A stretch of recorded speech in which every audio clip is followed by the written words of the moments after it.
to me, Jimmy Kimmel, here to host the Oscars once again. Just kidding. I'm sorry, I hate lying to you guys. It's actually me, AJ, of the Popture podcast.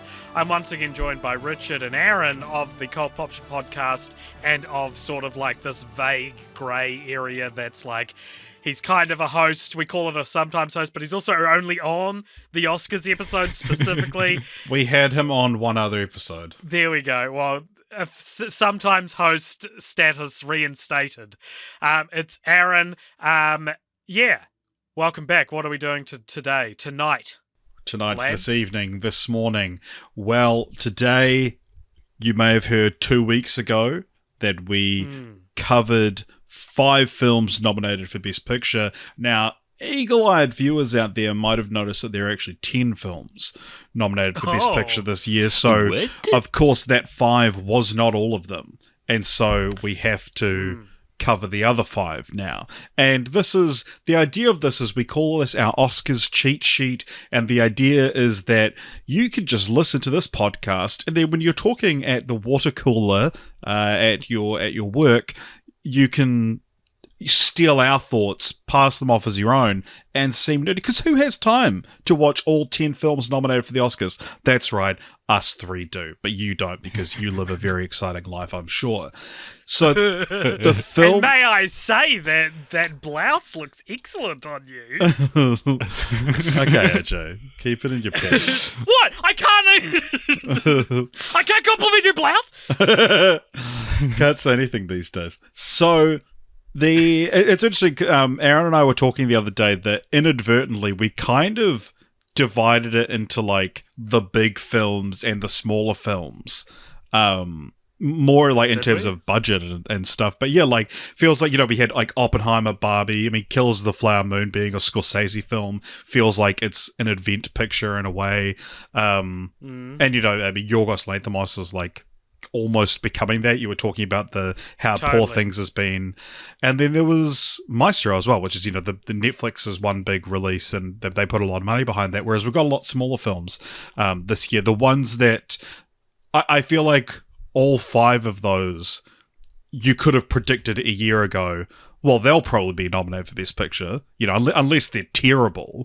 Films with that talent behind it are going to be nominated, whereas these ones are the ones that kind of came from nowhere. And in the case of Maestro, it was terrible and still got nominated. So it goes to show you really don't know anything in this crazy little game we call Hollywood. Whereas these are films that a year ago we might not have even known would exist, or there'd be a small press release somewhere and we didn't understand that they'd make the kind of splash that they did.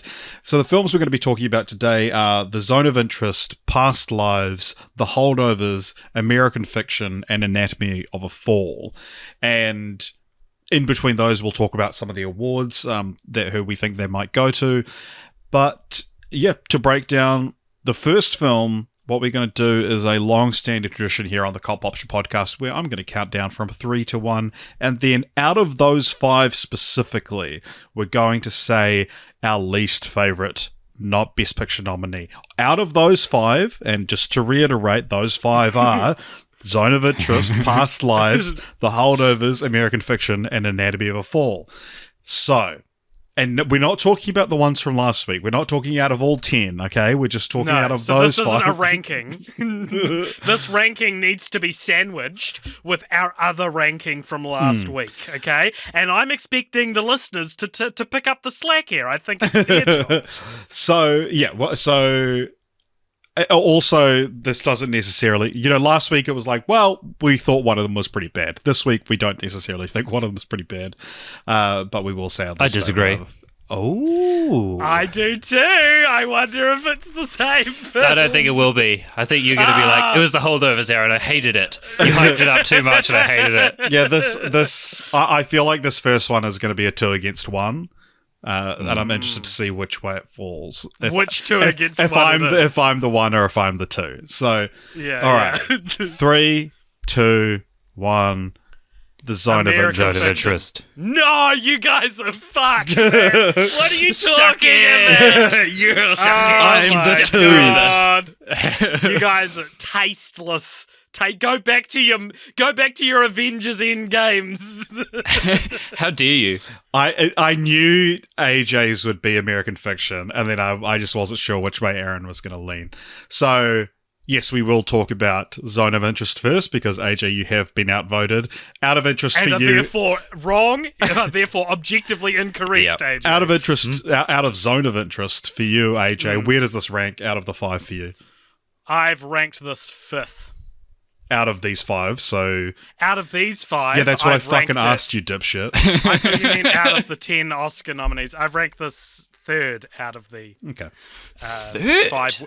Out of Good 3rd Lord. out of, and listen, out of the 5 we're talking about today, not the 10 Oscars altogether. Not the You 10 think this will nominees get the altogether. bronze when it comes to the ceremony? What do they give Only out if it first, was second, talking third? about the specific 5 movies. Yes, I think it would get the bronze. Okay, so just some background on Zone of Interest. So it's directed by Jonathan Glazer, who's directed a few films, very avant-garde kind of films, but also had a big history directing music videos. Famously did the Jamiroquai Virtual Insanity walking, dancing, rearranging furniture video. So yeah, he's Sexy Beast, Under the Skin was his most recent film. Those are 2 different films, just so you know. No one, I was thinking about this. No one ever mentions what his second film was. Birth. Earth. Okay, I Birth, didn't know. with a Literally. B. Oh, Birth. Oh, never Yeah. mind. No, I still But yeah, haven't he's done some great music videos. Karma Police, Radiohead, great music video. Rabbit in Your Headlights, Uncle featuring Tom York. That's a great music video. Yeah. Don't care for his fucking dog shit film. What are you talking about, AJ? You ranked him 3rd out of all 10 Oscars. No. So, And yeah. it's funny because, like, I ranked it 5th out of all 10 Oscars, which, like, you know, comparatively is the same thing as 3rd. But I will make my opinions as clear as I can. Hey, you say that to someone who came 5th in an Olympic race. I'm sure they'd take 3rd over 5th any day. Yeah, that's true. So this is nominated for a few films: Best Picture, Director, Adapted. A few films. A few. You fucking idiot. Nominated for a few You literal awards. child. Best Picture, Best Director, Adapted Screenplay, International Feature Film, and Best Sound. It's interesting because it's the International Feature Film, but the country is the UK. But it's because it's they're not America, and it's also in a foreign language. But we'll get to some of these awards in a second. But yeah, adapted screenplay. This is adapted from a book by Martin Amis, who died the day of the film's premiere, 19th of May, 2023. Because he watched it and he was like, "It's so bad, I've given up on life." Is that So do you know what other like luck he had with his books in Hollywood? I saw there was like a graphic, but I didn't read all of it. So There was a small PNG that had 4 sentences on it, and I was like, I get the gist of it. Yeah. So he had another film that was adapted into a feature film like 20 years ago, and it has the distinction of having like 0% on Rotten Tomatoes or something. Like it was, received very poorly. He lives the rest of like his life, nothing's happening, and then they adapt The Zone of Interest and he dies the day it comes out. Yeah. And now it's so like he never saw it get all of the accolades that it Doesn't deserve. that it's- So it we need to acknowledge how sensitive the subject matter of this film is. I think you guys need to be maybe a little less callous on your. Okay, yeah, you're Disagree. right. I disagree. I think I'm coming from a place that dislikes Nazis so much I can't enjoy a film about them. I see. So I'm coming in. Aaron's like, speak for yourself. Big Nazi guy, not a big art house cinema guy. No. Nah. See, I think my problem with the film is just like more kind of like around it being made and the kind of politics of the film, to be honest. Like I don't know, it was kind of a boring film, but like ultimately I think my problem is more about like the idea of making a film like this now more than anything, you know? Yeah, Really? just Because to I give a little found context. Sorry, before I go and come to you in a beg second, your AJ. pardon? But Yeah. if you're not familiar with the film, because this is one of the ones that's the less sort of publicized, it was like impossible to see for the longest time. I saw it 24 hours ago at a preview screening. I had to get on a wait list to see because we had to record this tonight. Yeah, but but it's about like a Rudolf Hoss, who was a real guy, and I'll mention that in a sec. But he was the commander of Auschwitz, commandant of Auschwitz, and the film is essentially just outside the wall of the concentration camp, him trying to live a normal life with his family. And yeah, it's very almost like slice of lifey. There's a few major things that happen, but it's, you know, he has to move away for a while and then he ends up being able to move back. But it's like, it's the drama of the film is more about the juxtaposition of like what is happening right behind that wall. And again, if you haven't seen the film and you want to talk as if you have, the whole point of the film is you never see what's going on behind the wall, but you hear it. And I see we'll mention some of the awards later on, but like the reason this is nominated for Best Picture is because of its sound design. Like, without the sound design, this film is nothing.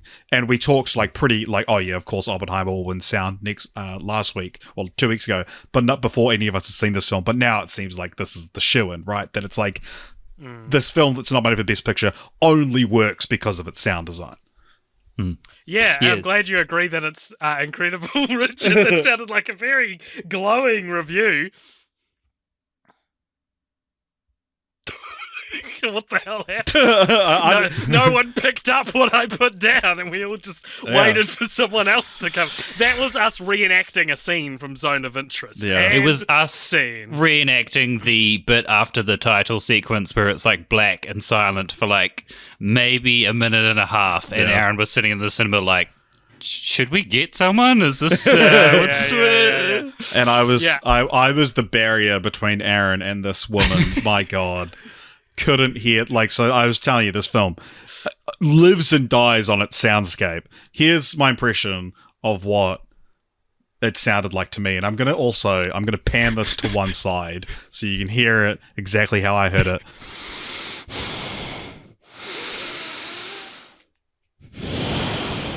And then occasionally like a and so I was this woman sitting next to me, loudest breather I've heard in my entire fucking life, and it drove me insane. She was nervous, and it was like an hour into the film, I realized I had AirPods in my pocket, and I put one in that side, and it blocked it out, and I was able to enjoy the sights and sounds of Zone of Interest for once, finally. There's something to be said about that, eh? Like, because the guy on my left was like eating, just like smashing popcorn the whole, like, periodically throughout the whole movie. And it's like, did you know what you're going in for? You're going in to like watch a harrowing kind of World War II movie. Like, who buys popcorn and like a can of Coke and opens it like halfway through so you just get the like... I was that guy at my screening, I have to say. I'm pretty good at like I like to time it it until the loudest points of the film, like of which there were none in this one. there's you wait for dialogue at least rather than just like the silent walking around scenes. So it's like, you know, you've got maybe 10% of the film when there's actually stuff going on, and then the rest. But yeah, sorry AJ, I cut you off earlier, and I'd like to hear your thoughts. Yeah, man. So one thing I'll say, I have like a hot take for what this would be an interesting film to pair with in a double feature. I think the reason I liked this so much is because it reminded me of yet another somewhat divisive film that came out recently. This, editorially, but not subject matter-wise, is very similar to Skinamarink, the horror movie where it's just shots of corners of rooms for 2 hours. A movie I loved because of its editing, and the editing in The Zone of Interest is that same, like, watch as nothing happens for an hour 45 or however long it is. And And I thought it was brilliant. I thought it was so good. It was so evocative. It was so avant-garde. Avant-garde. It was so heartbreaking in moments. Like, some of it was like, fuck, this is hard stuff to watch. And I agree. There's a big stretch of the film where it's basically like, what's the most creative way that Jonathan Glazer can communicate the horrific idea at the center of the film without words, you know? So it might be like, the kids are playing in the pool, and then beyond the wall you see the smoke billowing from a train that's arriving at Auschwitz, you know? So that's the film, everybody. The film is you're seeing some idyllic home life, but then if you look in the background, you will see the evidence of Holocaust activities happening in the background, or hearing it happen in the background. That's what the most of the film is about. Richard seems honestly disrespectfully distracted right now by his cat who just hopped on his lap while I'm speaking of the horrors of war. Jess is also being very silly just outside of camera. Not the film. Inappropriately so. Wow. Anyway, would you say something very interesting is going on outside of the frame? Yeah. Yeah. Wow. Listen to me. Listen, you boys are both intelligent and intellectual enough that surely your criticism isn't everything was happening out of sight. Surely you guys can appreciate artistic validity in it all being about what you don't hear and what's not said. My biggest, exactly. It's one of these films where it's like, I'm willing to, I agree with people on what they're praising. Like, sound design's incredible, and I think a lot of the ideas presented are really clever. I will say one thing that I sort of disagree with, that I actually disagree with people on, is the a lot of people said, like, the flash forward to, like, the modern day museum, that just didn't work for me. Like, it wasn't the, like, click, everything works that I think the film wanted it to be. And, you know, that's for any number of reasons that it didn't work for me, because I normally love that. I was waiting for a moment for it to click. But the thing is that my actual, like, legitimate criticism of the film is that this could have been a short film. And I think that it's like... Have you seen Under the Skin? I have not. Should have been a short film. Yeah. That is a almost a director's trait kind of situation. Yeah. But so and not in just the sense that, like, you know, it's easy to be like, oh, this film was boring, so it should have been shorter. But it's more like, once you establish it and what's going on and what the tone of the film is going to be and all this, it never went further with that to justify its runtime. Like, 30 minutes into the film, I had gotten everything out of the film I was going to get out of the film. Mm-hmm. Like, maybe, the modern day stuff was just lost on me or whatever, but, you know, you could have had that 30 minutes into the film and then credits roll, and great film. That's my sort of... I don't even necessarily disagree with conceptually that this didn't need to be as long as it was, but I also found it... It's also not very long. Brisk. It's only... Yeah, exactly. If this was a 3-hour film and had the exact same start point and end point, I would be like, okay, come on, like surely some editing can happen here. But I think an hour 40 or however long it is was like, that to me was how long I was willing to give the concept, I think. What do you think, Aaron? Yeah, I mean, you're right in the sense that, like, it's like a viscerally effective film in the sense that, like, when I went to sleep that night, I, like, was kind of kept awake by... Yeah, exactly. To the dulcet tones of some guy smashing popcorn beside me. It was like white noise. Nah, he's talking about me. Yeah. This whole time it's been about Richard. Why do you bring the can of Coke? That's what I want to know. Why'd you open it halfway through? I'm not paying movie prices for this.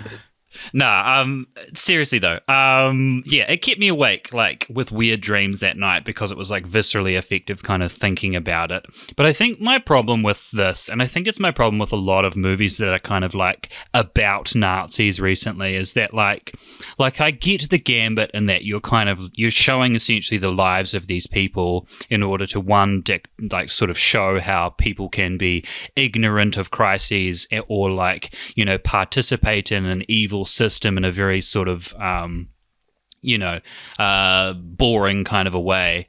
But I think ultimately the problem with that, I guess, and the problem with, like, not putting the suffering of the people who suffered, like, front and center, is that, like, ultimately you're kind of, like, putting the audience in a position where they, like, watch this German people's lives, and you kind of naturally have this impulse towards empathy, like, not necessarily for what they're doing, but just for them as people. So I think in some ways, they're the main characters, exactly, yeah. They're the main characters. So naturally, you're going to be on their side, and I think that's, like, really kind of a difficult thing. Is that ultimately what the film does, in contrast to what the director's intention is that, like, it kind of has you, like, sympathize or, like, open your mind towards Nazism, whereas, like, what the point of the movie is to kind of express to you, how evil people can be in a very laissez-faire way. And I think that's kind of my problem with it, and my problem with, like, this kind of, I don't know, the last 3 or 4 years of, like, fun Nazi movies is, like, you kind of lessen the impact or the importance of the event by being like, well, how do we humanize the Nazis? It's like, well, like, it's really not their story, and it's not like, I get that, like, the immediate rebuttal to that would be that you're not supposed to sympathize with or empathize in any way with the characters of the film. But I get where you're coming from with, like, just as a film goer, the main character is your main character. It's human nature. Yeah, exactly. But it's like, but then, even if it's like, well, okay, we established at the start, I don't like Nazis. And so it's like, how long can you actually watch a film where you detest the main character that much, where they have no redeeming qualities? Like, there are films with, like, with anti-heroes, or, like, people that you love to hate, like, think about, like, Uncut Gems was the first thing that came to mind, like a film where you are supposed to dislike the protagonist and you enjoy watching him be detestable. Whereas, like, Rudolf Hoss is, like, a real guy. And interestingly, I was reading about this, that the Zone of Interest, the novel, is a fictional family. And it's about him, like, trying to woo someone, I think, as well. It's not even just necessarily a family. This is based on, reading a couple of lines of text. But interesting that, like, Rudolf Hoss is, like, was a real dude, one of the most evil, commandants of Nazi Germany, and, like, he was hanged at Auschwitz for his crimes. They built a gallows specifically to hang him there because he, more than anyone, deserved to die at this place that he created so much evil. And it's like, that's a more interesting story. The fact that, like, everything I just said about him being hanged at Auschwitz is more interesting than, like, did you know he almost threw up in the stairs one time? So it was funny at the start of this conversation, Aaron, I was like, oh, I'm going to go for the throat, bro. I'm going to make you, like, morally compromised in your dislike of this film. Because you were like, why do we need a movie now that is about Nazis? And I was like, I'm going to cancel you. And then you shifted the conversation to basically now I have to be like, I like Nazis more than you, and that's why I like the film. Like you shifted the goalpost. You changed the game as I lived and breathed. But I think that the problem that you guys have just sort of both enunciated there, I think you're halfway to getting it. Apologies for the patronizing way of putting it. Get fucked. You can get fucked. You can get absolutely fucked. My interpretation of this film was I was initially so, like, horrified that it's like they're doing this, they're just a normal family, and you can hear screams in the background as people are being killed in Auschwitz, right? And I'm saying this as I'm sitting in a comfy chair eating popcorn very loudly and sipping at my kombucha very loudly. So essentially, because it's almost like, who's the real evil? Who's the real evil? No, but like I am living a life of luxury while, comparable crimes are happening in the world right now, right? Wait, when you say comparable crimes, yeah, are you saying comparable to you eating your popcorn loudly? Comparable to World War II is what I'm saying. Okay. Because I was like, God damn, AJ. God, AJ, it's just a bit of popcorn. Yeah, it was more carbs than you usually allow for the stuff you eat these days, but it wasn't terrible. It was only... But you're balancing it out with some kombucha, so like... Yeah, my gut bacteria's never been better. So what I guess I'm saying is like, I think the point of the film is to like... Is that like really... not averting the gaze, kind of like sinking into showing truly the mundanity of life that can happen. The banality of evil. The banality of evil. And that flash forward at the end, what I loved so much about it is like, as it happened, I was literally just thinking like, God, and now it's like someone's busy work at their job is to like, to wipe down the bench at an Auschwitz concentration camp museum. Like, it is now like a museum that, and the vacuuming happening at this museum is also mundane. Well, that's the thing. Like the whole film's about compartmentalization, and it still happens, but in a different way. But I mean, I think, like what you said about us not getting it, like in that like real patronizing way you said it, that like I can appreciate all of that. Yeah. It doesn't mean that I have to have enjoyed my hour 45. I just think it should have been 3.5 minutes long. But yeah, it's just like I can get all of these things. That doesn't necessarily, just because a film is smart, it doesn't mean that I have to enjoy it. Yeah. And also, like, I get it. I get what what he was going for, like, the director. Like, I get all of it, but I just don't think that's actually what's happening. Like, I think you're making all of these points, like, very kind of strongly, but I think what's actually happening subconsciously when you sort of come back from that, like in a person's brain, is that like you're essentially you were one making like Nazism more sort of mundane, which I guess is the point, is that like anybody could participate in this kind of system, but like you're especially also reducing it to like the point where you're like, oh, I could see how I could become a Nazi, which is like kind of disturbing if you but you know what I mean, like it's kind of disturbing to think about that, like maybe a person who's kind of sitting on the fence is like, oh, these they're not bad people. I think it's with that, like it forces you to see the parallels between your own life. I'm saying that like it feels like a call to action to try and make a change in the world, because look at how complacent we've always been right next to the horrors of man, and that's happening now in all sorts of horrible ways, right? Like that. Yeah, JD is popcorn.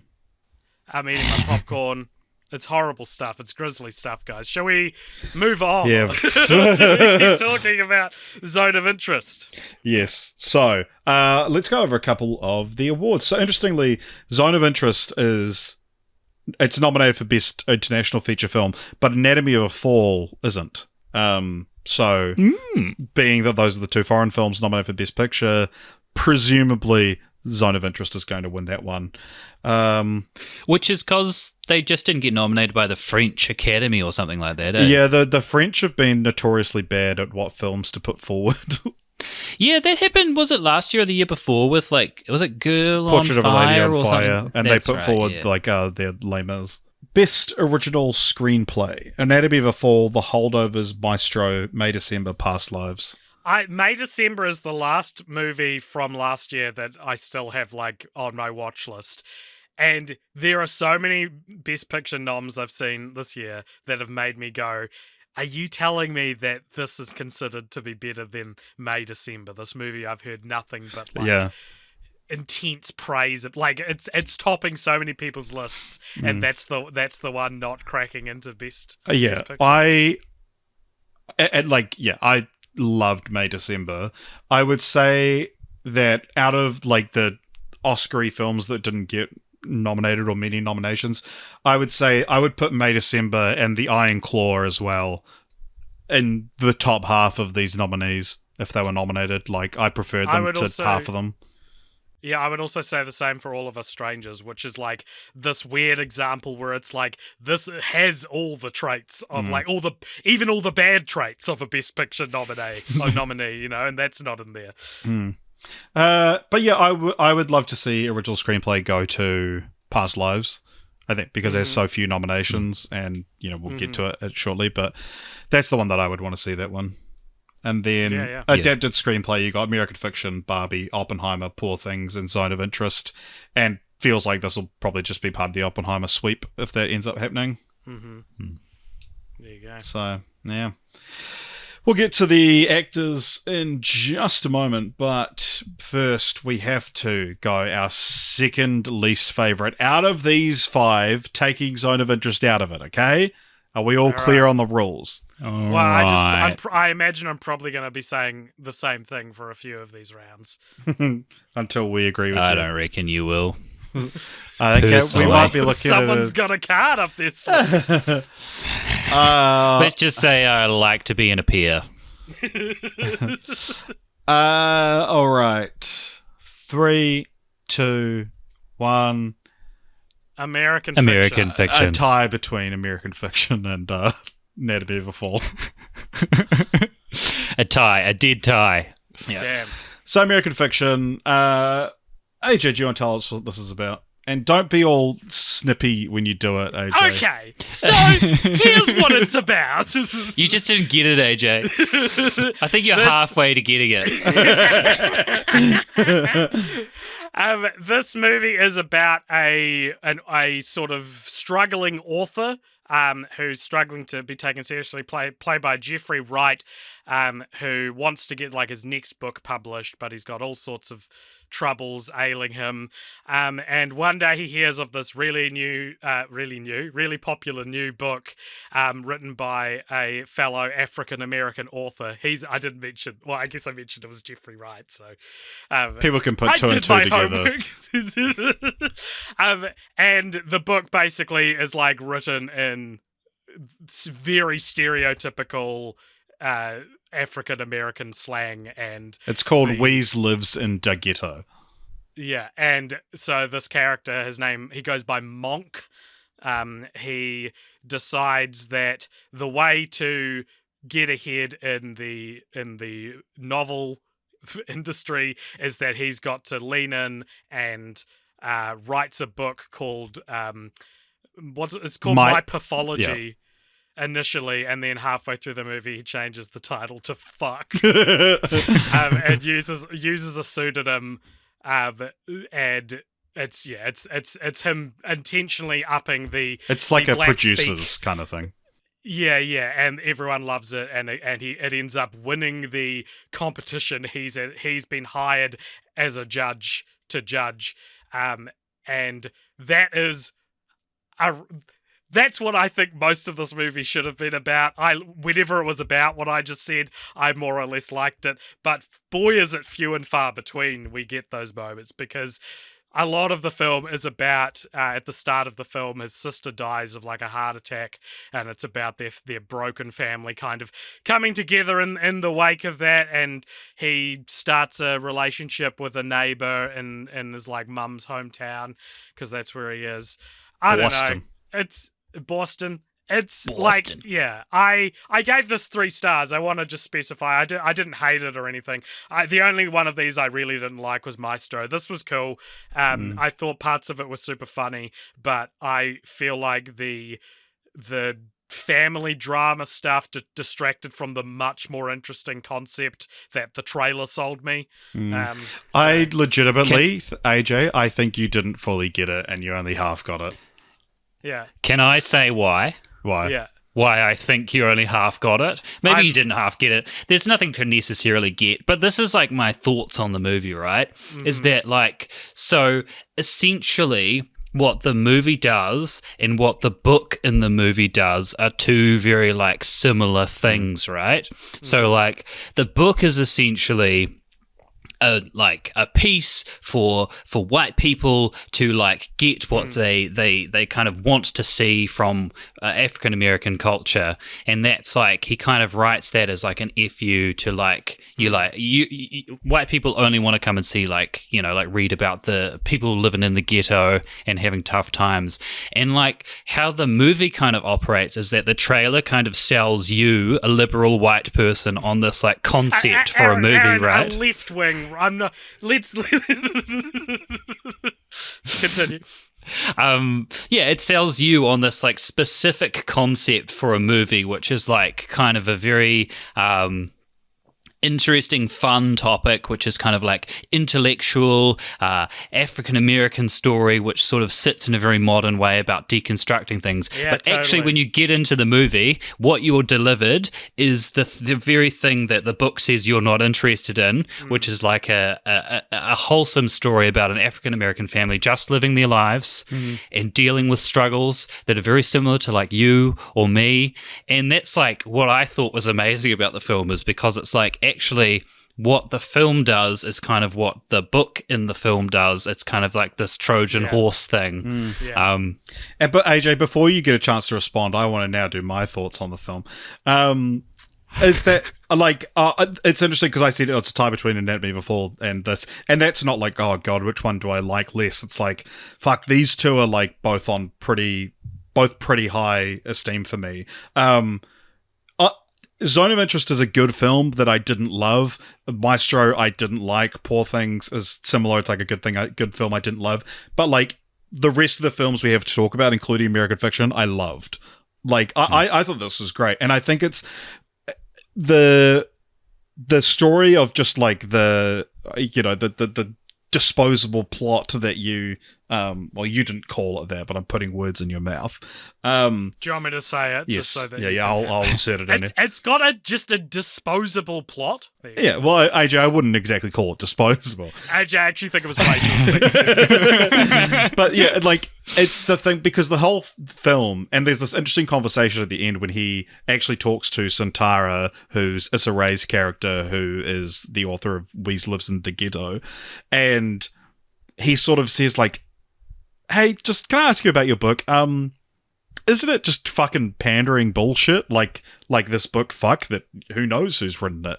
And she says, like, I did all this research, I interviewed these people, and the whole time he's showing you, like, you're being shown his story, and it's like, this is because he's so intelligent. That's the whole thing. It's like, your books are so intelligent, they're not selling. And he thinks, like, God, I live such a unique life, and he's almost being hypocritical in a way that, like, the black experience isn't Weez Lives in the Ghetto, it's my life, and he's showing you that life in the film. But then, who's to say the main characters of Weez Lives in the Ghetto are any less real than you? Like, that's the counter argument. So I think, we're being given all this context for, like, his frustration and why he resorts to this. And yeah, I also, it actually kind of reminded me of the Medea films in a way, is that, like, every Medea... All right, Richard's now the most likely to be cancelled out of the three of us. It was me for a long stretch there. Whoa! But really snatched defeat from the jaws of victory there, eh? But the thing is that... Snatched cancelling from the jaws of woke. But no, in the sense that... Did you just go British for a second? Yeah, I was doing Kelly Osbourne.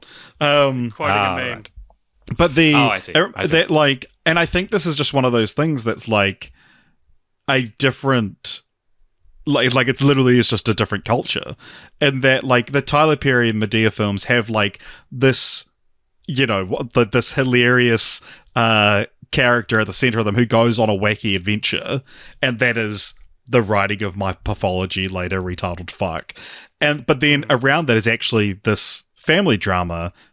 Like is in every Medea film, and also on this, and part of me, with less exposure to, like, African American cinema, that it's like, yeah, that seeing this arise as like almost a trope. Yeah. Let's talk about some other films it's similar to, because I think that's where most of my conversational coal lies to be fuel for the podcast. I think this is very similar to a movie I love called Sorry to Bother You. Both are about like adopting a persona that is not you to get ahead in life, and both are prominently feature African American characters and the African American experience. I also think it's very similar to Adaptation, the Nicolas Cage, Charlie Kaufman film. Especially the ending. Especially the ending. A film which I also don't like, despite everyone else loving, for the same reason that I don't like American fiction. And that both the movies that go like, do you get it? The thing they're writing about is the thing we're separating or highlighting in their struggle. And in both films, I find the disparity between the two things is too much. And in Adaptation, when the whole thing is like, I've got to write a good ending, and then the ending of the film is so bombastic, and I get it, I'm not halfway there, I get that that's the point, is that it's out of place. I just would have rather seen a normal movie it's like have a normal ending. Hanging a lampshade on lazy writing doesn't fix it. Exactly. I also think that this is similar to Mrs. Doubtfire in a way, because there's some like invited two dates to the same prom sitcom energy in some points, where he's got to be both characters that he's, himself and the author he's created, in the same place. But then Richard, all roads lead here, and Aaron, I'm sorry to drag you in.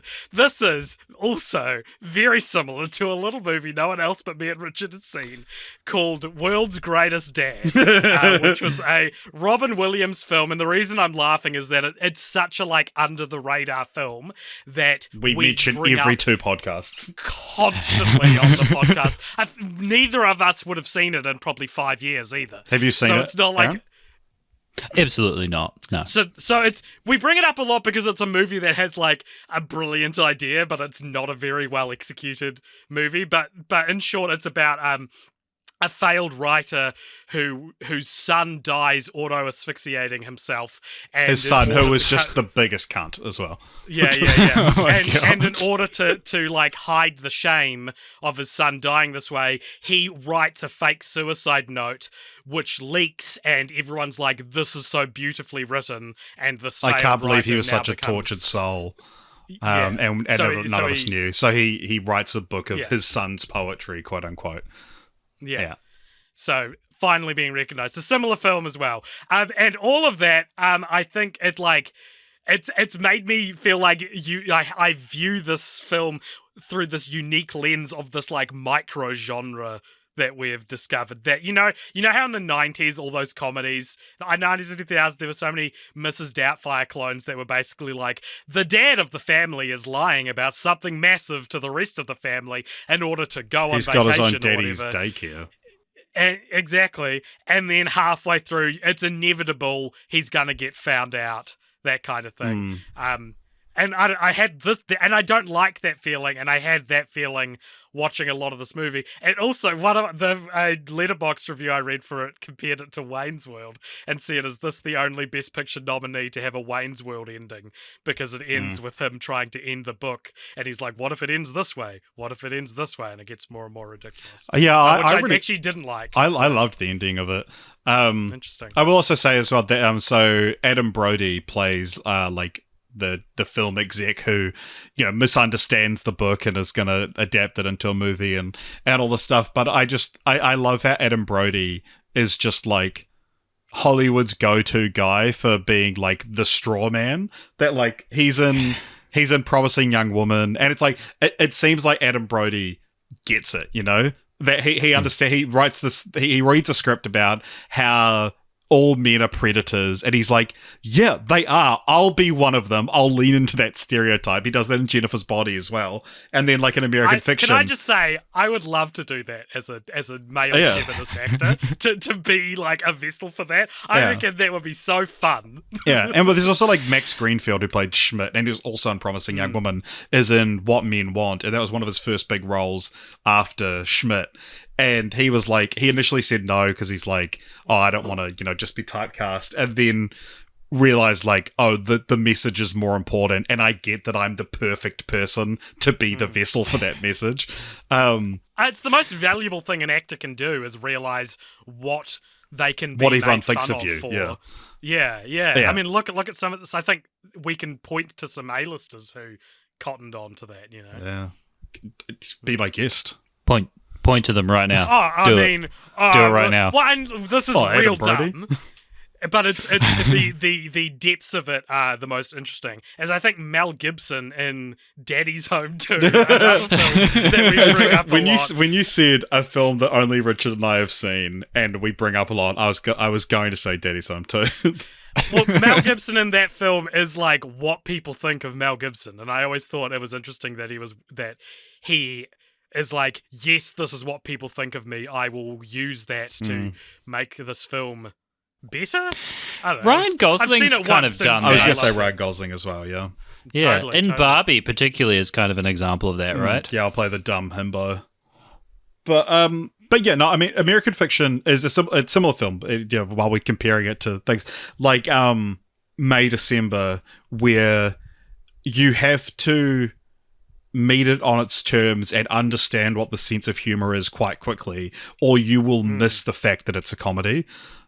Like, May December has a very, and like, without spoiling anything, it's things like, it uses a score from a film from like the 70s, which is like very, very dramatic and very tongue-in-cheek. So it'll be things like, I don't think we have enough hot dogs. Boom, boom, boom. And then it cuts to like a grill full of hot dogs. And it's shit like that I saw reviews where people are like, score was real out of place. It's like, no, it's supposed to be out of place. You're supposed to find that funny. And I said to you while I was watching it, AJ, that American Fiction is like, it's very like New Yorker sense of humor. And I don't mean people that live in the state. I mean a humorist. Yeah, it's that very like you appreciate the wit of it more than you laugh at it. But there were plenty of laugh out loud moments, especially like a lot of it came from Jeffrey Wright's discomfort at having to play, what was it, Stag, the writer. Stag R. Lee, yeah. was it? Speaking of Jeffrey Wright, what did you guys think of that as a performance? Did you think it was a good performance, a great performance, a middling performance? It reminded me of Fraser Crane. It was like a black Fraser Crane. Yeah, as Richard said, it's a New Yorker sense of humor. It's you go into like a smoky bar at like midnight in New York, and there's someone sitting on stage reading from a notebook, and it's this. And it's Black Fraser Crane. Yeah, it's Black Fraser Crane. Although he'd probably be in a smoky bar in Seattle, I believe. But you go to, no, he's shifted for the revival series. But you go to Seattle and you go into the gift shops and everything has the Sleepless in Seattle, Frasier, or I think, is it ER or Grey's Anatomy? One of the two is set in Seattle. And it's like those three logos on everything, but it's like, welcome to Seattle, but it's the Frasier logo. Right. I thought it was a good performance. And Starbucks everywhere. Yeah. It's not like a virtuoso performance, like a lot, I guess when you think about Oscar-worthy performances, you kind of might be tend to think of the virtuosic Daniel Day-Lewis. I drink your milkshake. You cannot reason with a tiger while your head is in its mouth. Yeah. Shouting. Yeah. Some people would refer to that as shouting. I didn't think Some he was a people good say actor in this because he didn't shout at any point. Yeah.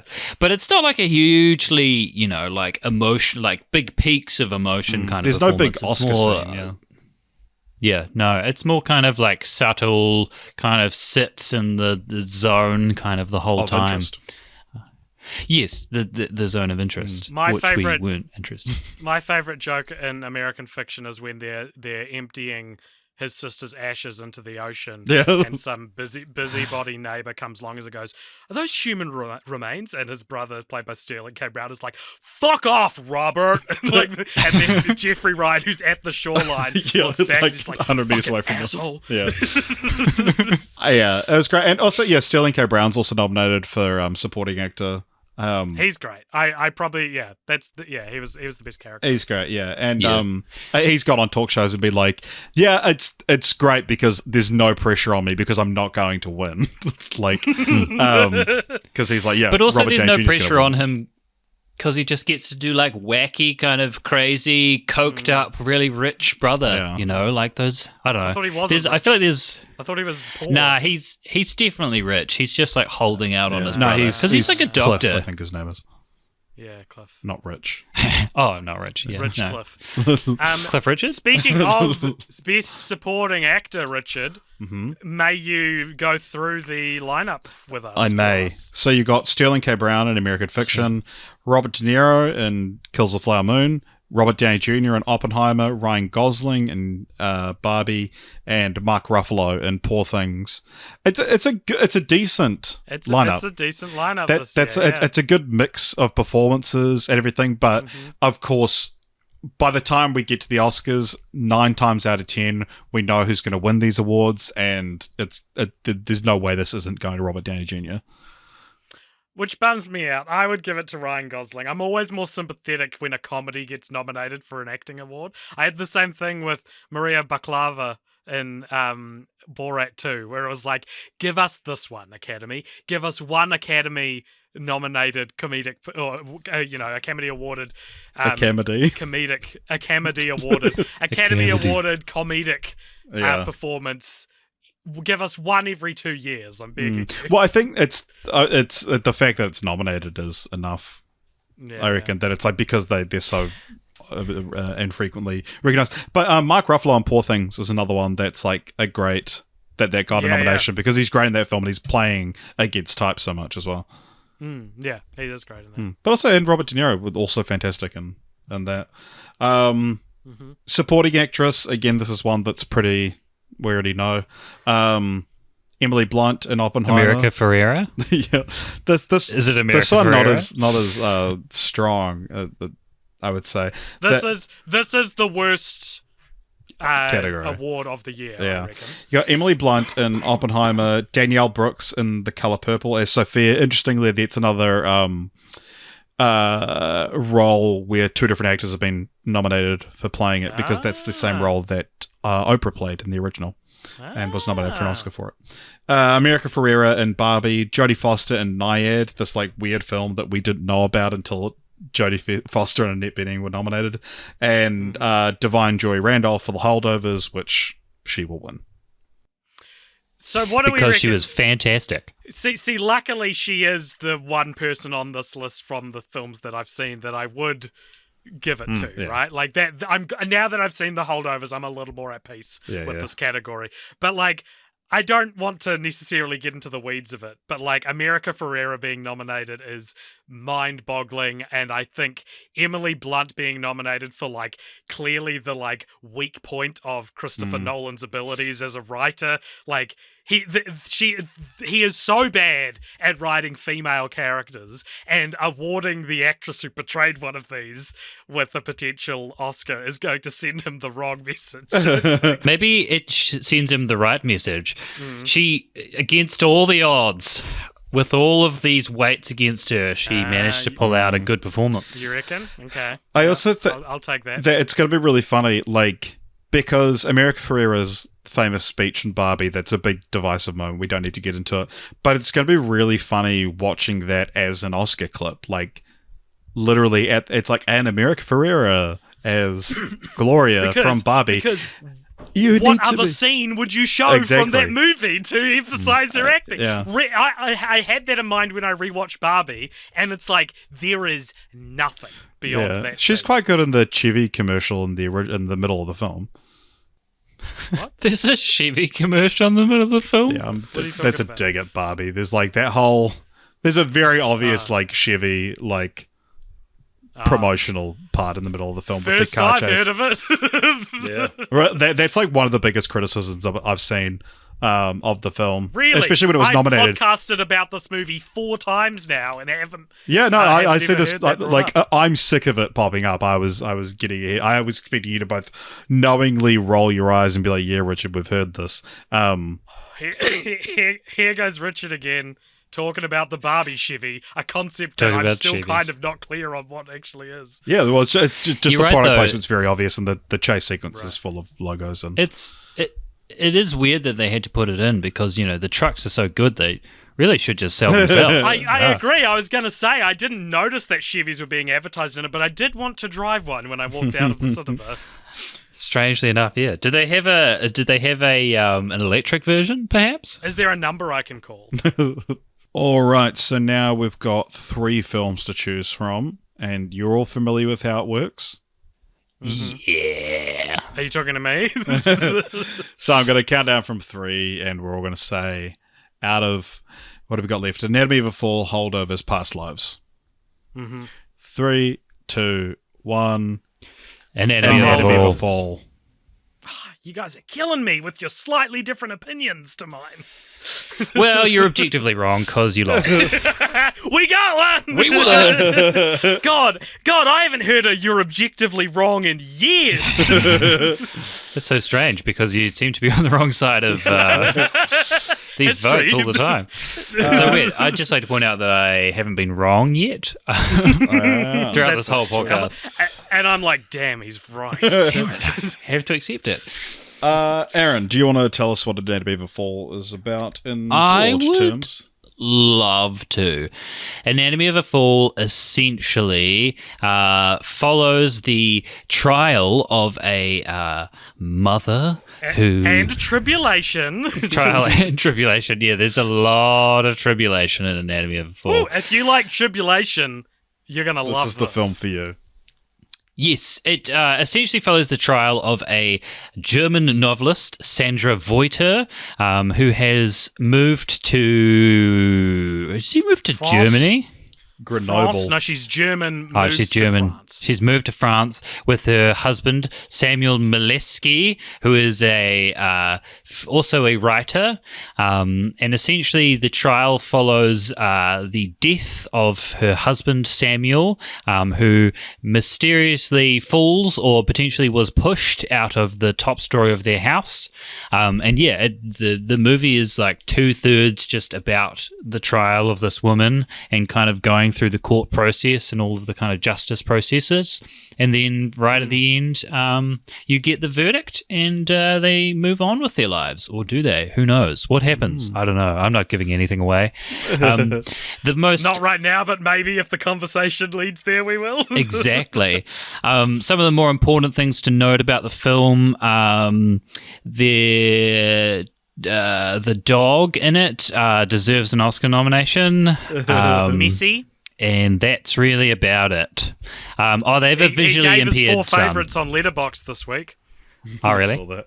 Yeah, I didn't edit it, but there's an interview that they did where he's just barking into the microphone and a bunch of like art house films come up as like what he's saying. It's great. That's great. Yeah. So, I thought this was a great film. Like, Loved it. Yeah. Loved it. Yeah. So good. Fantastic film. When we put Won this, the Palm d'Or. We need to acknowledge Yes, that. that's true. That gives it Kudos. a stake to the Best Picture crown. You know, like that's a claim to the crown. You know what I'm saying? Like winning the Palm d'Or often is indicative of the Best Picture winner. Am I correct? you are very much not correct, actually. Really, I thought it was one of these good signs that happens. No, so looking back, No, actually, the Palm d'Or's never won. You literally couldn't be more wrong, AJ. So, it is an interesting thing that, like, you would think, obviously, that it's going to be one of the big things, right? But Triangle of Sadness won it last year and then was nominated for Best Picture. 2019, Parasite won the Palme d'Or and they went on to win Best Picture. There we go. There you go. The last Suck it, winner, Richard. the last winner of both before that was The Pianist in 2002. Jesus Christ, never mind. And then before that, maybe no. Did Titan win won it, the yeah. Palme d'Or? And that wasn't even nominated for Best Picture that year. Yeah, no. Most of these aren't. I'm trying to find. Wacky. Oi, that's so fucking wacky. I can't believe it. Sounds like this Palme d'Or is a real albatross around the neck of whatever film wins. It's worth mentioning it won the Palm Dog Award for Best Dog Performance. I ranked this. That's a real thing as well. Are you So serious? I ranked. Yeah. What? There's an award at the Cannes Film Festival for Yes, Best Dog Performance. But since like 2001, Do they have dogs every year? I guess. A lot of films play at Cannes. A lot of dogs act. A lot of dogs out. It's a very popular profession for dogs. I ranked this 4th out of 10 for the record, and so out of the 5 we're doing today, I've ranked it 2nd. Nice. 3 films have ever won both awards, AJ, just for the record. Hey, we've spent so much time in clarifying how wrong I am. Let's talk about Anatomy of Well, hey, maybe just don't be subjectively wrong, dipshit. Maybe don't have a podcast, AJ. Idiot. Yeah. Well, speaking of objective versus subjective, Oh, did she do it, guys? Yeah. What do you think? Did she do it? Did Sandra Huller do it? It's interesting. So, and also worth mentioning that Sandra Huller is also in Zone of Interest. But and I mean, Issa Rae is in American Fiction and Barbie as well. Yeah. So there's a couple of pop-ups this year. Yeah, I remember it was the year of 3 billboards. It was like fucking every film had more people crossing over. Caleb Landry Jones. Yeah, he was in like 3 of them. In every fucking film. Yeah, but it's interesting. And now, where is he? Where'd he go? I never really questioned her innocence. Personally. Really? Yeah. No, I thought she was guilty the whole time. Yeah. Or at least for a lot of it, I did. I was like, she did it. And then partway through, I was like, she didn't do it. And then later on, I was like, she did it. And then, It's so good how you say to someone at the start of the movie, it never tells you if she did it or not. And you go, fuck, I want to know though. I want to know the truth. And then what's great about this movie is that a lesser movie would have you still feeling frustrated with that result at the end of the movie. But the movie so becomes about like, hey, what if your life was exposed to everyone? The good, the bad, the things that look a lot worse than they are, the things that mean a lot more when they're being used against you in a court case than they ever meant at the time. Like they play a taped argument that she had with her husband, and she sort of, her rebuttal to it is like, you say this shit when you're married to someone for 20 years, It's so good, and it's so, like the boy, her son in it. Oh, he's so good. Such an incredible performance from him.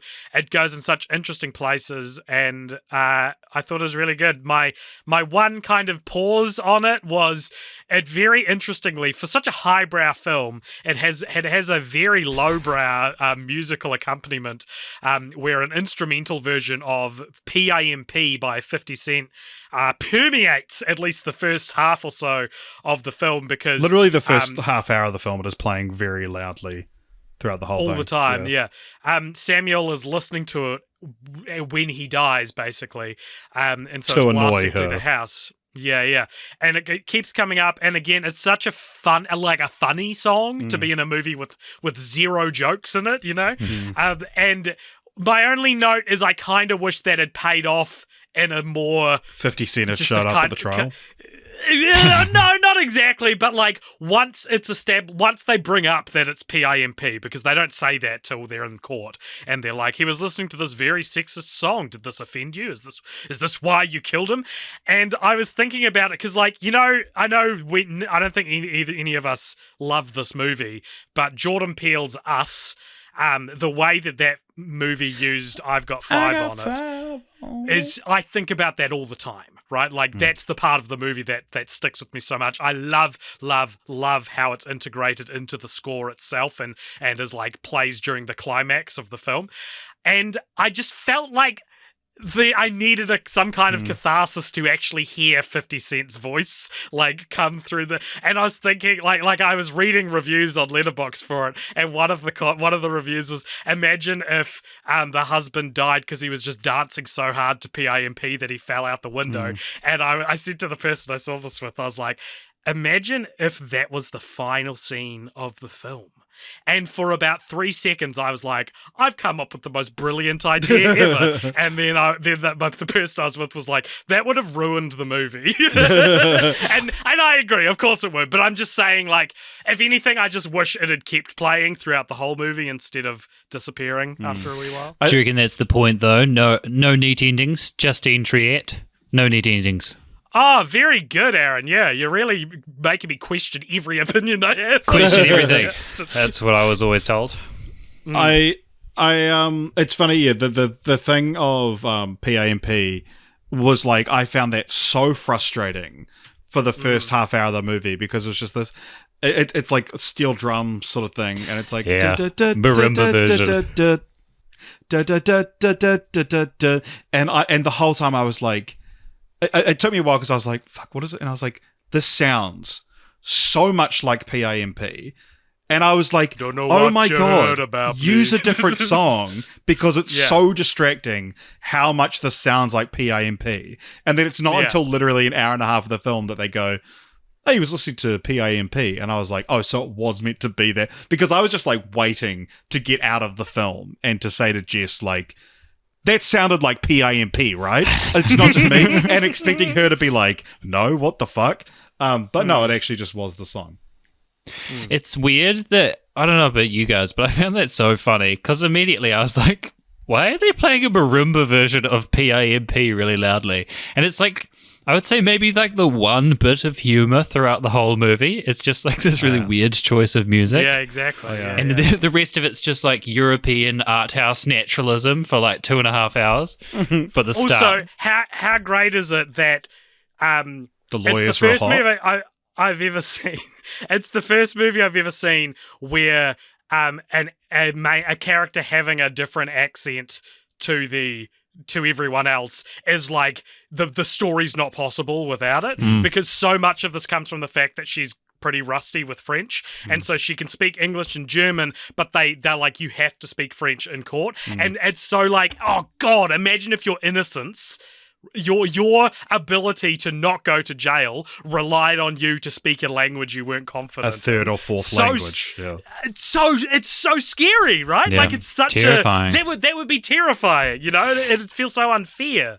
It's a great kind of metaphor for just being exposed to the justice system, you know, like, and then imagine that, but then another layer of someone's like, all right, Aaron, we're conducting this trial entirely in te reo Māori. And then you have to be like, oh, like, I know phrases, but... Yeah, and it's my fault. I should know this. I've been living here. You know what? Yeah, I should be convicted of this murder for not learning that like, I wonder if Sandra Hüller is going to become like Christoph Waltz, where it's like... I was just about to say that, totally. Well, because she's brilliant in this. Yeah, I mean, I said it first. There's no indication that you were going to say that. Well, I've said it second to support you, because what a real leader does, Richard, is not do something first, but does something second to validate the person who did it first. But what I did was actually supportive. That's because, like, you know, bursting onto the scene, especially, you know, what a huge year for her, that, like, breaking through to American markets and the rest of the world after, you know, what I'm sure is a pretty respectable career in... I mean, she's in Tony Erdmann, which was quite big, but this like multilingual, we didn't know an actor like this existed. She's the third German actress to ever be nominated for Best Picture, and the first one since 1937. So the first 10 years of the Academy were what a very strange German time heavy, for Germans to be doing well and to be stop being nominated. I'll say it: the worst time in history to nominate Germans for the Oscars. Oh, nah. To be fair, 3 years later, 2 years later. Okay, no. All right, fair enough. Did AJ just expose that he doesn't know when World War II started? Look, I know when it started. We don't need to talk about it. When? And like after 37. Like 1 year later, 2 years later, 4 years later. Like if the scale is 1 million, that's a round up to the date. Then yes. It happened in 1939. All right, what else are we doing? That's just how long it took him to Google that. You get my recording, Richard. You can hear there will be nary a pitter-patter of a keyboard. And you'll put one in, because you're editing these now. But I don't care what everyone else thinks. I want you to know that I knew when World War II happened. I'm going to add in, hey Siri. Best the lead performances. Best actor, you got Bradley Cooper for Maestro, Coleman Domingo in Rustin, which is a movie I haven't heard a lot about, but I've seen a lot of Coleman Domingo lately. I was watching Graham Norton earlier tonight, and I saw it on there, and I was like, oh, so that's the guy who's been nominated for Best Actor. What's he in? Would I know who he is? He's been in a bunch of stuff. He was in Ma Rainey's Black Bottom. Okay. He was in If Beale Street Could Talk. He was in Selma. What else? Oh, he's got a separate Wikipedia page for on screen and stage. He directed a man like with 4 2 episodes Wikipedia pages. of, Wow, Good lord. Fear the Walking Dead randomly. that is pretty random. Yep, he was in Ruby Gillman, Teenage Kraken. He's going to be in Drive-Away Dolls. Kraken? Yeah. Is that word not pronounced Kraken? Kraken. I always get celebrity names wrong because I'm a doofus, and Richard always gets mythical creatures wrong. Because he's a doofus. Because he's a doofus. Because he's got no respect for cryptozoology. Richard's like, I know it's pronounced Sasquatch, okay? That's according to Google, it's Kraken. Wait, do they pronounce it, or they just spelled it differently? The British pronunciation woman says Kraken. It's a kraken. It's a kraken. Bring in the kraken. I have to take Who's- that seriously. Who's winning Best Actor? Anyway, sorry, I didn't even get through the whole list. Paul Giamatti in The Holdovers, Cillian Murphy in Oppenheimer, and Jeffrey Wright in American Fiction. Decent lineup. I mean, Bradley Cooper, for all of Maestro's flaws, it is a good performance, and he's putting a lot into it.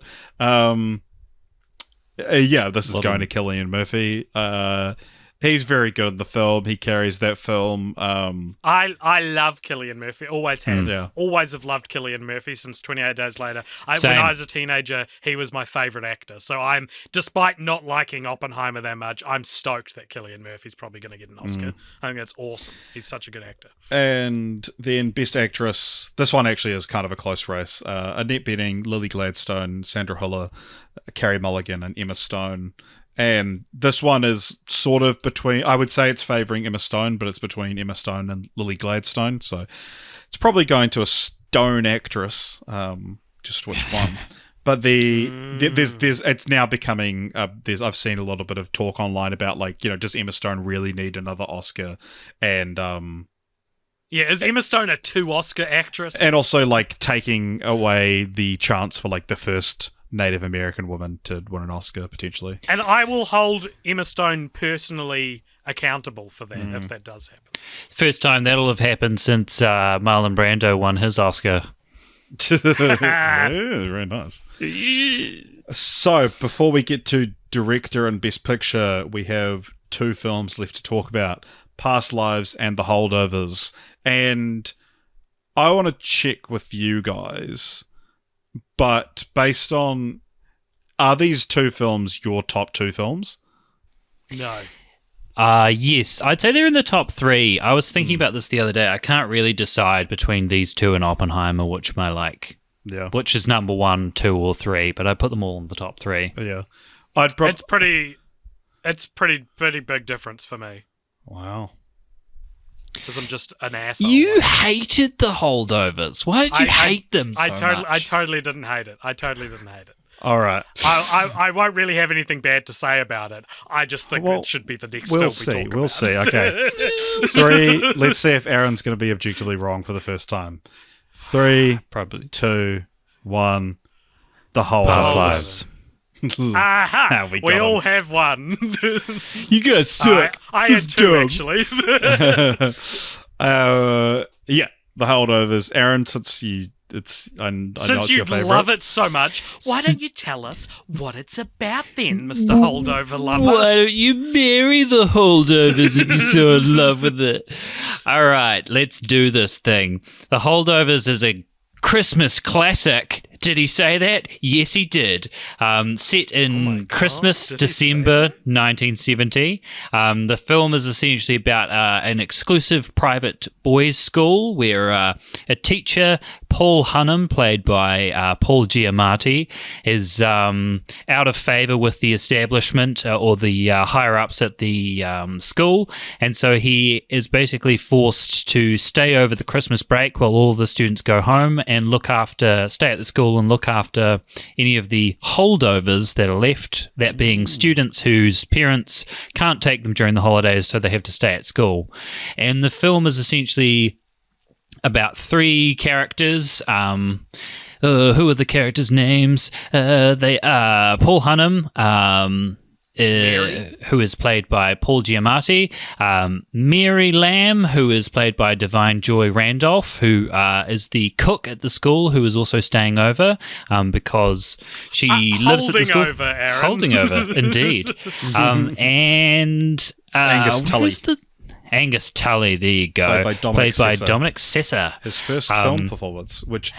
What's the story? He showed up to the audition to support his friend, and Alexander Payne was like, let's get him to audition. What's he like? Right. Like, it's a Sideshow Mel, Sideshow Bob, Right. Sideshow Cecil. None of what AJ just said is true, but the... but it was essentially that objectively wrong. They ran through all the auditions and then they were like, nah, no one's quite right. So they just went to drama schools in the area and were like, do you have anyone that could be in a film? And they put forward his name. That's a lot less interesting than how I put it. I'm starting to think that maybe objectively wrong can still be subjectively more interesting. Do you know what as well? I've been telling everyone that story and it's not even true. I didn't make it up. I heard it somewhere. Wow. Life sucks, man. I've just been spreading bullshit to everyone. People just like No lie wonder to everyone you. hates me. Yeah, he was selected amongst 12 students who auditioned for the role. Apparently Paul Giamatti really fought for him to get it. That's nice. Shit, yeah. He's got an eye for talent. He's also, in this movie, got one googly eye. So what's the deal? Does Paul Giamatti have a lazy eye that he's just been hiding this whole time? No. Nah, because it changes. That's one of the changes from details eye of to the eye. movie. Yeah. Yeah, his character notoriously has one sort of, I guess, I don't know what the technical term for it would be, but I would say like a bung eye or like a googly eye. A lazy eye. Yeah, So a what lazy is eye. it? Do we know how they pulled it off then? It's an opaque contact lens. Yeah. So he actually couldn't see out of that eye during filming, and said it was difficult during doing the scenes where he has to drive and park. But there's a really funny interview with Howard Stern where he's talking about it, and Howard's like, oh, like I was watching the film and I was like, does Paul just have a fucked up eye? And I've never noticed this before. And then, and Paul says like, yeah, I had a lifelong friend of mine call me after the film and be like, Paul, do you have a fucked up eye? And I'm just It's so accurate. That's exactly how I felt halfway through. I was like, does Paul Giamatti have like a just we've never noticed? because sometimes I mean, it's quite subtle, and then sometimes it's crazy. But then, yeah, like you said, it changes. There's like a running, or there's like a bit halfway through the film where they say like, which eye are we supposed to look at? And then like his sort of like emotional final scene is like, he goes, this one. And he points to the one to his good eye, and then it cuts, and in the next scene, it's changed. It's a moment I have a note for, and Richard, I'm sure you'll be able to guess what my note for that beat is. It's a boss baby moment. It's a boss baby moment. You need to bring up the which eye do I look at in the first scene of the movie. It's past the halfway mark that it's brought up, and then he gives the payoff half the movie later, and that would be such a better balancing if it was like the first thing people say about him is like they don't know which eye to look at. But it's probably the first thing you think about, right, when you see someone You're with probably lazy right. eyes. That you're Right. like, It's which a good eye point. do I look at? Oh, Aaron's God. right again. But sorry, Aaron, you Look, didn't. You didn't quite finish I am a humble. didn't I quite am finish humbly the listening to plot this. there. So yeah, it ends up Yes. being that he's stuck with just one kid. Yeah, so he and the kid that he's left with and Mary Lamb, three broken individuals, spend the movie revealing themselves to each other. And sort of, I guess, I don't know, healing each other in some sort of small way, potentially. That's kind of the movie, I would say, summed up, right? Yeah, it's a very it's set in the 70s, and it's very clearly made to look like and feel like it came out of the 70s. That's the best thing about it, and is its atmosphere. I think. Interestingly It's such a cozy about this atmosphere. film, and this is one of these things that's going to be mind-blowing to certain people, and some people aren't even going to notice what I'm talking about, but this wasn't shot on film. This was shot on digital, which is like Oh, really? crazy, yeah, to look at. That's like all of the effects were done in post, yeah. Can we talk about how good the score is as well? Not the score. Well, the score is great, but also just like the music in the film generally. Mm-hmm. Man, Yeah, that's so yeah. good. Goes from Cat Stevens into Krewangban. Great transition. Truly tremendous stuff. I was putting this one off. This was if the Zone of Interest had come out earlier, I would have put the Holdovers would have been the last one I saw. It was the last one because I saw. I saw this. I saw the trailer for this movie. I knew it was getting Best Picture buzz, and I was like, "God, really? Does this not just look like this schmaltzy, like over emotional? Like it gave me flashes of Green Book. It gave me flashes trailer of sucks. Crash. Yeah. And what I will say, and going into it, I was like, I'm sure I'm going to be charmed by this movie. So it's not like I went in defiantly, but I will say it is all that. It is very schmaltzy. It is very emotional. But Paul Giamatti is so fucking good, and the three main actors in it all together are just they bring so much life to their characters in so many wonderful, interesting, and nuanced and layered ways that it's like I am just enjoying watching these people be people together, and that it kind of transcends the I don't know, the sob story. I wasn't that keen to get into it. Yeah, I have to say, it's like, of all the movies that we've seen, it's the only one I think I've cried during. Even Past Lives didn't make me, like, cry, but this was the, like, one that kind of hit me most emotionally. And I think, I was talking about this with Grace, and she actually made this point, my partner Grace, that like the movies that I think I like the most as I like grow older are the kind of very specific, very kind of small stories that are more about like people and like people living their lives and like things happening rather than the kind of right next to them. Yeah, exactly. Those are my favorite movies. I only watch Zone of Is Interest. Past Lives not the best example? I reckon Past Lives is more of a just people living their lives movie than The Holdover. We'll Yeah, get to Past absolutely. Lives. We'll get to Past Lives. I guess that's the point, though, right? Is that those are the top three kind of movies, or two of my favorite movies from the Oscars, and they're both like very specific movies about a very specific thing. But I think that's what makes them like universally appealing, is their like specificity. Because if you get like too broad, I think, or too like metaphorical, which I think, you know, some of the movies in the current Oscar best movie list are a little bit, then you sort of, I don't know, you get less personal, and it's like, I don't know, it's less interesting for me anyway. I don't know how you guys feel. I feel like what gives Past Lives sorry to jump ahead, the edge over The Holdovers for me is that as Past Lives is a lot more understated in doing what you're describing, whereas The Holdovers is very much, this is a movie. Like it's, you know, it's very decorative and stylistic, whereas Past Lives feels more like a fly on the wall kind of situation, to me at least. That's true.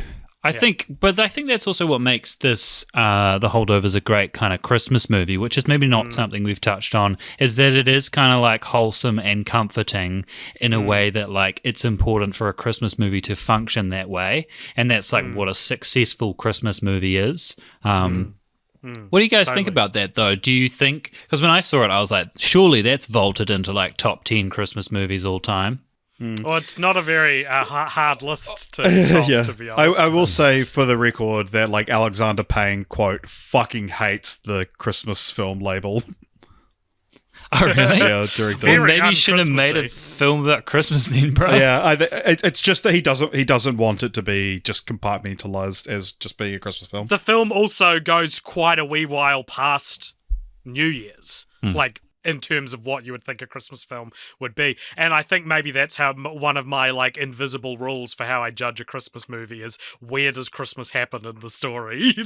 Because if it doesn't happen at the end, I think there's wiggle room to say it's not a Christmas movie. Doesn't like Christmas Vacation doesn't even take place on Christmas.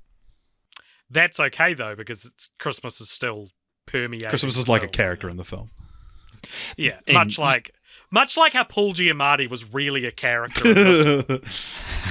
Not his character, like the actor. Yeah, the presence of Paul Giamatti was its own character. But no, yeah, just like a very fun, warm film. And I think, that it's like, it did remind me a little bit of Green Book, that it is like, this is the kind of film that win Oscars, but it's just like, it does it immeasurably better than Green Book did. But it's like that feel-good movie where you walk out of it and it's characters, it's a smallish story and it's characters learning from each other and healing each other. But it's, like I said, the comparison to Green Book it sounds like a slight against it, but it's not like, the comparison to Green Book, a movie I didn't mind that much. Yeah. I thought Holdovers was too long, though. I thought I was getting a bit restless by the time it got to the end of its runtime. I feel like it dawdles a bit where it doesn't need to. Disagree. Interesting. Let's unpack that. Couldn't disagree more. And that's actually wish the 2 out of 3. movie was still going. I'd still be watching it. I'd still be in that cinema in Kaitaia watching the movie. Just a nice film. It's one of those things that's hard to elaborate on too much because it's just nice. How funny is the scene where Paul Giamatti throws the football? I will say that like one thing that this film, like a scene that encapsulates how good this movie is, and also is kind of a good segue to Past Lives as well, is that like, so Paul Giamatti, his character, he's like very unlucky with women, doesn't, it implied he's never really been with a woman, but one of the other teachers at the school, he sees her outside of school and she's very nice to him, and one of these things, you can tell it's the first time a woman's really been nice to him, and she invites the three of them to her Christmas Eve party, and they're sitting on the couch and there's a real connection, and someone comes to the door, she gets it, and it's her partner that until then he didn't realize she had, and it's in the trailer, it's like one of the posters of the film, I'm pretty sure, but there's like this look of like sorrow on his face, and and then he sees her again at the end of the film, and in a lesser film this would be, oh, this character has wronged me, but it's not. He's not angry at all at her, even though he's shown to be quite an angry man. He's sad that that he can't be with this woman, and he never felt like he had ownership over her, or she owed him anything. And then when he sees her again at the end, he is still just warm to her because it's like, oh, this is still the one character that showed me affection, and she hasn't done anything wrong, and like as a viewer, she didn't do anything wrong, and to have the character understand that as well is mature of storytelling. Totally. And like I actually found Paul Hunnam to be like actually a pretty outwardly feminist character in a lot of ways as well. Like when one of the students is like saying Mary should be cooking better for them, and he like loses his shit because her son has died, and so he's like, if you knew anything about what this woman is like he was the whole character is that all the students hate him, all the other teachers hate him, like he's such a grumpy guy, but like I also think he's like one of the better people in the film. Like one of the more stand-up people in the film. Yeah, it's that thing of like someone could be moral but not like pleasant, which is such an interesting kind of dichotomy for like a lead character. And somehow, Paul Giamatti juggles that thing of him being like an unlikable person to everyone in the world of the story, but then like to the audience, you're like, this guy's the best. I love this guy. He's a lovable guy. It's like AJ. Thank you. I was waiting for someone to say that. All right. And my googly eye.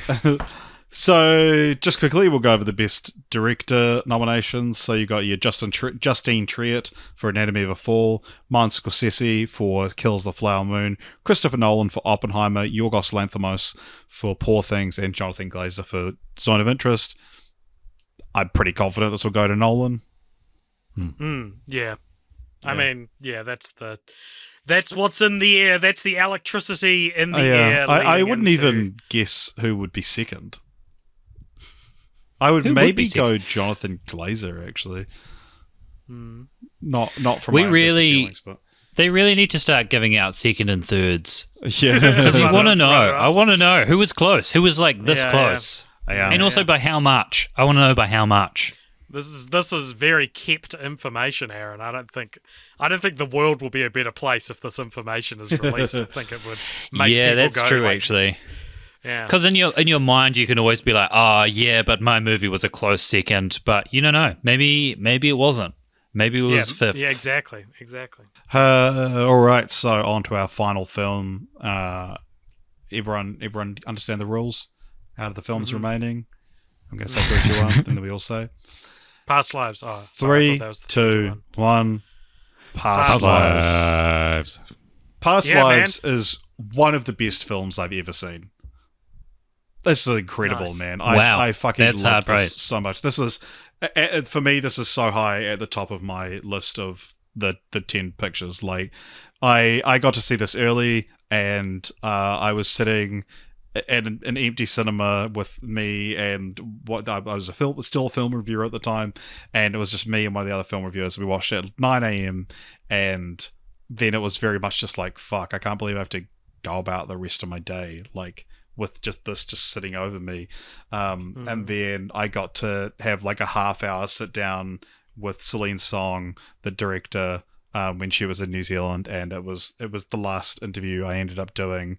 There was the last article I published for One News was the transcript of that interview. And so this is a very special film to me for a lot of reasons outside of, but also just like, oh my God, what an incredible film. I'm sure I will bring up tidbits from my interview as we talk about it. But just for the general, what the film is about, it's a very simple plot in a lot of ways. You have these two childhood sweethearts, Hae Sung and Na Young, who changed. I'll call her Nora because that's what she changes her name to. But Nora and Hae Sung are 12-year-old classmates in Korea, and then they develop feelings for each other, and then suddenly Nora moves to New York City, and Hae Sung. But she moved to Canada first. Oh yeah. Well, but Canada. Yeah, she goes to Canada, and then Hae Sung ends up getting in contact with her. They reconnect, but things just don't line up quite perfectly. There's clearly a romantic interest between them, the one that got away, this kind of thing. And then she says, I'm going to move to New York. I want to focus on my writing for a bit. We should stop talking. And then she immediately meets this guy, this white guy, Arthur, and they end up falling in love and getting married. And then sometime later, Hae Sung ends up coming to America, and you now have this awkward love triangle where she is now married to this guy who loves her dearly, and she loves him dearly, and Hae Sung is now you know, in this situation where he obviously loves her a lot, but he's doesn't want to overstep his boundary or anything like that. And it's just about these three people trying to coexist. And the thing that, and this is what I was talking to the director about, and that I sort of said about the last film, that it's like you have, I said to her, like, there is a version of this film where the two guys are played by Owen Wilson and Vince Vaughn, and it is like, and it's like a slapstick comedy, right? Like, you can imagine this storyline, the broad strokes of what I've just said, but it's a comedy, and the two guys have this total brawl, and she realizes, you know what, I don't want to be with either of you. And she said that it's like she laughed at my little joke, but she said that, like, there is something, you know, we're so used to watching adults act like children for drama, but there is something so compelling about adults acting like adults. And that's like all these three people that love each other in different ways, have respect for each other in different ways. And yeah, like when Arthur was introduced, I was like, I'm so ready to hate this fucking guy because these two need to be together. But then there's nothing wrong with him. Like, he is such a nice guy. He clearly wants what's best for Nora, and he doesn't want to destroy her relationship with Hae-sung or anything. Yeah, I will just, before we get to you guys, that I should point out the title of the film, Past Lives, comes from this Korean idea of inyon, which is the idea that any connection you have between anyone, you and anyone else, is like, you have all these different layers of inyon. And so it's like, you know, you might pass someone on the street and you're inyon with that person, and in 20 lives ago, you were married to that person. 100 lives ago, you were mortal enemies. And I have the, you know, one of the best moments of my career is Celine Song telling me that her and I are inyon with each other. Nice. Yeah, man, that's awesome. That's so beautiful, and like, it's always great to see like a friend encounter one of their favorite movies of all time. I think so. It's very sweet. I had to give this movie. I think it's pretty shit though. Let me just. I had to give this movie a second chance, something I don't do very often. Why was that, but I did not see this movie under the best circumstances the first time I saw it. I was in a cinema, falling asleep, like nodding off the whole time, and just received the whole plot, but did not like really appreciate the nuances of it. There were moments where I would read the subtitles, then I'd let my eyes zone out until the next subtitle comes up, and then I'd refocus on the subtitling because I was that tired, and I was like, I definitely need to give this another go. Yeah, do you know, a horrible way to watch movies, a great way to watch Moon Age Daydream, the David Bowie documentary. I watched it like that. Like, sit in the front row, watch it on the biggest screen possible, and be drifting in and out of consciousness. Life-changing experience. But so how was it? How was it on your second viewing then? Yeah, so rewatched the film and under much better conditions, and fuck, it's so good. It's so good, and I loved it so much. It went from I think a 4-star to a 5-star film for me. I loved you've basically said everything I loved about it, Richard, but like, just the, like, it's so interesting to see a movie that in the film itself is called out as being like the plot of a bad rom-com, and see what happens when no one's the bad guy. Like, it's one of the only movies where the notable absence of a villain is like to the film's credit, right? It's so good. Also, if you are generous, this is one of 4 Best Picture nominees that are about like writers, right? Like, or novelists even, because you've got Past Lives, Anatomy of a Fall, An American Fiction, and in The Holdovers, he's of course writing his monoscript or whatever it's called. I am Monogram. I thought you were going to say that Maestro, he was a writer, but he writes music.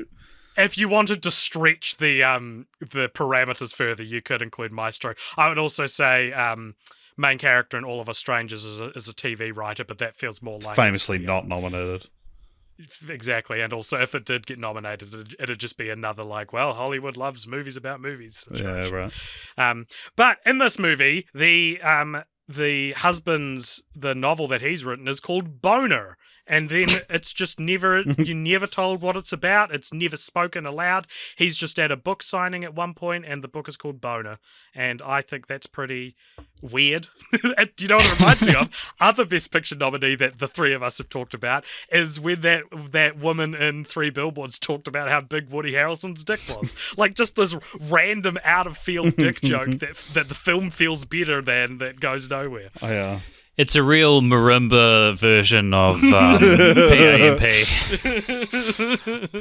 Yeah. Aaron. I wish I had something intelligent to add about this movie, but it's just so good. Add something dumb if you want. I don't even have anything dumb or interesting to say about it. It's so well acted. It's so kind of specific and small in a way that, like, that so many fucking people in Hollywood or positions of power would be like, oh, I don't get it, if they like read the script or whatever. So much of the power of the movie is in like the performance and the kind of like small moments between the characters and all of that stuff. Like, it's just so well rendered. The performances are great. The lead actress, I think, has like done a lot of theater, and you can kind of tell because of just like the way that she performs is very kind of embodied. Like, I'd kind of contrast with that with Hae Sung. Is that the man? Yeah. Yes. He's like very kind of rigid and like locked in his body, and it's all kind of happening in the head kind of region. Whereas she's just like, the whole thing's happening here, and it's like, I don't know, just beautifully embodied, I thought. It's interesting as well. It's worth noting that the film, so Celine Song, this is her directorial debut, and she has come from writing theater and stuff. But it's a semi-autobiographical film and a lot of the sort of the general concept happened to her, and I was talking to her about it, that like sort of having that moment of, she was sitting in a bar, which is like the key point of the film. It's how the film starts and then ends up later on. We sort of start in media res. That sitting at a bar between. It's such a good opening scene. It's such when I saw the opening scene, I was like, "This is so fuck." AJ is going to love this. And then you gave the film like 4 stars. He's like, "Yeah, I was real tired, bro." But it starts off with like, you see these 3 people. Nora, her husband, and essentially Nora, a white guy, and an Asian guy, and it's a voiceover from, you're watching it from the point of view of people sitting across the bar from them, and they're playing that game of like, okay, what's the relationship between these 3 people? And they're like, yeah, I don't know, it's just hard. But yeah, Celine Song found herself in that situation between her husband and her childhood sweetheart, and she was the translator. And just the idea that it's like these 2 people from such separate parts of her life, and 2 people who should have nothing to do with each other, are connected by their love for her, essentially. But what's really funny, and I brought this up on another podcast, is that so Celine Song is the insert for Nora in this film, but the husband in real life, so she saw this love triangle and wrote this beautiful film about all these things we've talked about, and then her husband in real life is also a writer, and he wrote the upcoming movie Challenges, which is also about a love triangle, but the film's not out yet, but based on the trailer, the way they sort their love triangle out is they both bang her at the same time. Her husband and writer of Challenges also famous vintage face morph YouTube artist. Remember when you'd use face warp on the IMAX?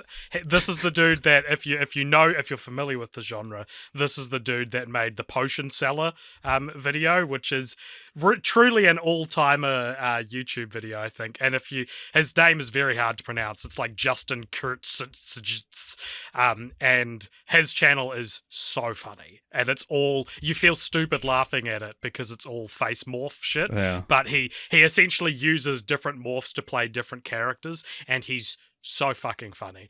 There's one where he'll like move into this fucked up face and he'll be like, people change, Rod, people change, and then he's like, oh yeah, but everyone changes, you can't get mad at people change, Rod. And it's so funny. It's you gotta watch it. Look up people change, Rod. Yeah, Past Lives, man. This is like so good. Might be my favorite film of the 2020s so far, to be honest. Nice. Yeah. So many great details.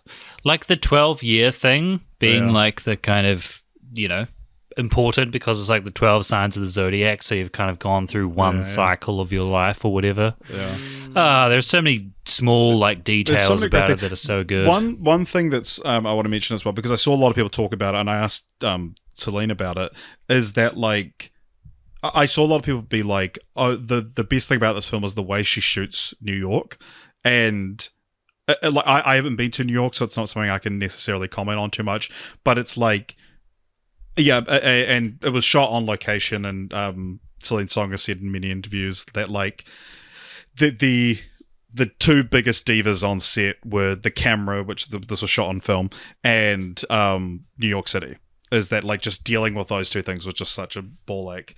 Yeah, but it just encapsulates the scale, and it's shot from a much more like pedestrian point of view, which is it's definitely something I noticed when I was watching that film, because I'm going to New York later on this year, and the first time I'd like seen a movie and been like, "Whoa, that's like crazy! This city is crazy," and I'm going to be there. But I don't know. Yeah, it was that experience to New York, Aaron? Putting it there. When am I going to New York? I'm going to New York in like May, June, like mid-June, I think. December. Why is that?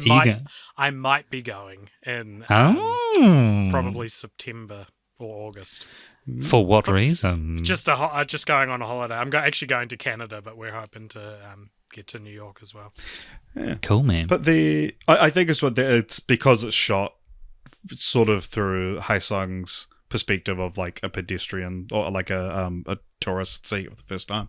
But one other that like my favorite little bit of behind the scenes trivia that she told me is that when they're talking, and it's sort of when they've reconnected in this period of time, they're sort of starting to fall back in love before she cuts it off.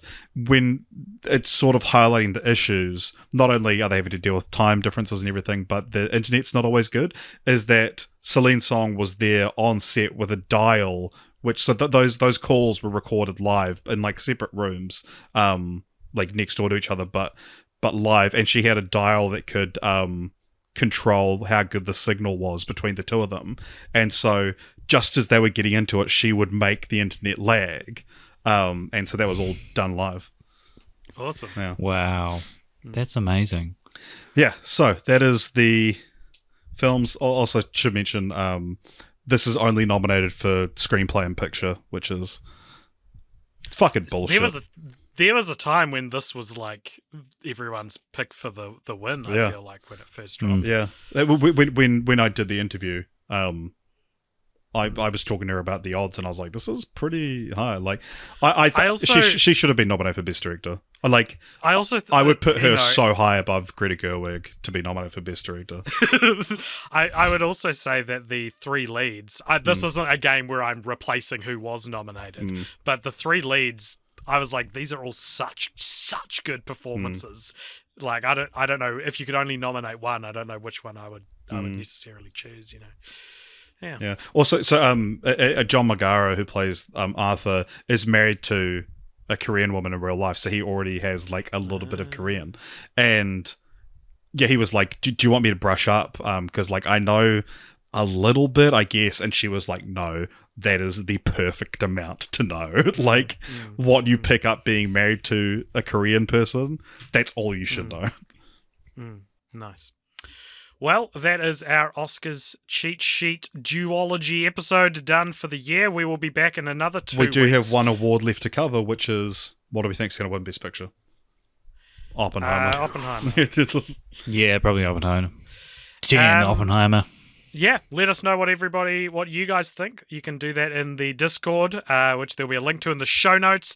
You can also support us on patreon.com/cultpopture if you like. And otherwise, just follow us on all the evil conglomerates that rule the social medias. Aaron, thank you so much for once again coming in and just laying waste to me. Every opinion, everything I said, you didn't just like rebut, but you rebutted so intelligently and in a way that made me look like a worse person after you were finished. So well done. And we will be back in 2 weeks for an Oscars post-mortem. Is that correct? Yeah. We're doing that this so year? it'll be a day or two after the Oscars because we will record it. It's a Monday out, so the podcast will be late in 2 weeks. There we go. Stay tuned for the post-credit scene after this music ends, and we'll see you next week.